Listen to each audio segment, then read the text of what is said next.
Jay, so I've been watching the news, and there's been a lot of conversation about this eviction crisis in the city of Atlanta. And so it's saying that it's due to eviction backlogs that's happening in their court system. So what happens to the landlords in this situation? What happens to these tenants that have been waiting some 12, 18 months before they actually are put out of the home? That's it's a crazy part of the game, man. Being in that space, having rental property myself, like it's called house hacking, and basically what you're doing is you taking a mortgage that you have and you putting somebody else in there to pay rent. You're making a little bit of money on top of it, hopefully, and the tenant is paying the rent for you, paying your mortgage for you with their rent. And you're cash flowing a little bit of profit, but you're expecting the house, as they pay down your principal, the house, it should be appreciating, or at least it still have the debt will be, diminishing because they're paying down the principal of your debt. That's how most people get into the real estate business, but this is one of the drawbacks. People, 3 years ago when COVID happened, a lot of people was talking about this. A lot of people said this was going to happen. And we're watching it. This is what happens. I mean, they was giving people so many opportunities not to pay rent. I mean, some people hadn't got rent paid since then.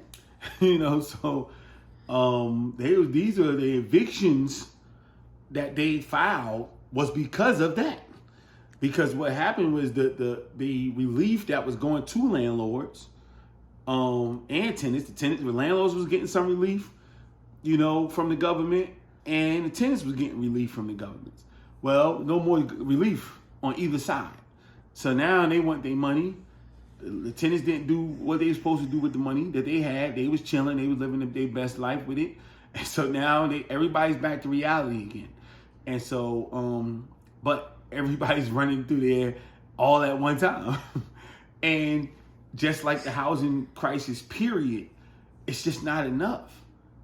Ain't nobody was set up for this. The housing crisis came along because of the fact that it wasn't enough houses to start with. It wasn't enough houses to start with. Then people, they couldn't jump out and start building like that because of COVID. And now everybody's still playing catch up.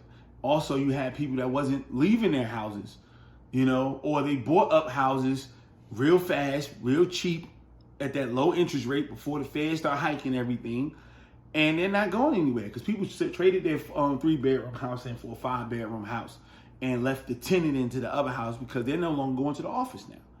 You can go find plenty of office space all around the country, but you can't find, it's hard for people to find places to live because people are like, hey, I bought this house. I'm not selling this house to buy another one at 7%, 8% interest.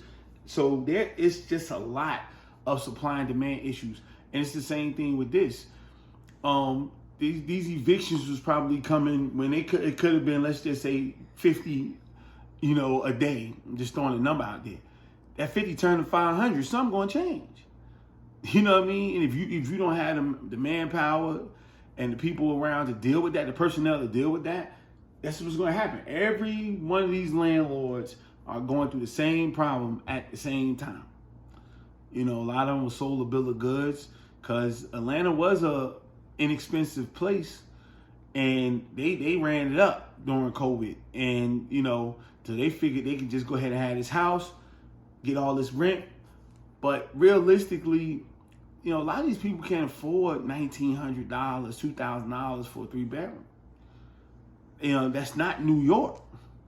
You know what I'm saying? The amenities that come with that is not there. In New York, you don't have to have a car. In Atlanta, you do. So you got to have car insurance. With the uptick in car theft, car insurance in Atlanta done went up. Because all the New Yorkers is down there, and the Philly people, and the New Jersey people, and everybody else that criminals from all over the country are settling in Atlanta. And so a lot of that stuff is crazy now. So that all contributes to what's going on with this eviction crisis. I think that this stuff has to happen, just like all the other bad stuff that has to happen, because it has to clean out the system. Just the way you see where the holes are. You know, like when you want to try to plug a hole, you put more water in it. See where the bubbles show. You know what I'm saying? So they gotta see what's what. And so now they're pushing the Clayton and Fulton County, DeKalb County and all those counties to the brink. So now you know what you need to hire. Now you know what what you can handle, what you have the capacity to handle, what you don't have the capacity to handle. All the stuff. You can fix it. Maybe the prices can go down so individuals can live properly. Because again, Atlanta, much as they doing all that garbage, it's not New York. It's not equipped for people to be paying that type of money to live. And same like LA. Again, it's not equipped for even LA. LA ain't got transportation like Atlanta. New York, but it got way better transportation than ATL, and they pay more money. You know what I mean? So it's just a different situation. So it's unfortunate, but I believe it's something that needed to happen. And if you were paying close attention, you knew that was going to happen.